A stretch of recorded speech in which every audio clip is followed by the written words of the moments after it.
औज़ुबिल्लाहिमिनश्शैतानिर्रजीम बिस्मिल्लाहिर्रहमानिर्रहीम। अस्सलाम वालेकुम नाज़रीन।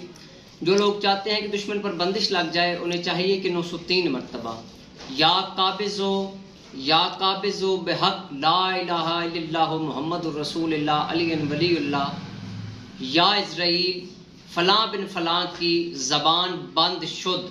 903 मरतबा फ़लाँ बिन फ़लाँ की फ़लाँ बिन फ़लाँ के साथ नफ़रत बंद शुद या मोहब्बत बंद शुद। ये आपने 903 मरतबा पढ़ना है।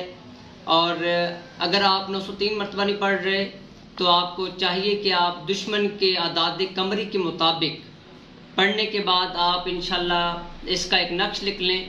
और नक्श लिखने के बाद आप 16 खानों के अंदर आपने ये नक्श लिखना है, यानी कि हर खाने के अंदर यही इबारत आए। ठीक है, 16 खानों के अंदर लिखने के बाद आप इसे जो भी नमदार जगह हो वहाँ जाकर अपने मकसद की तकमील के लिए दफन कर दें। इंशाल्लाह मौला पैगंबर पाक के सदक़े में आपका दुश्मन बिल्कुल ज़बान बंद कर जाएगा, आपके ख़िलाफ़ कभी भी नहीं बोलेगा।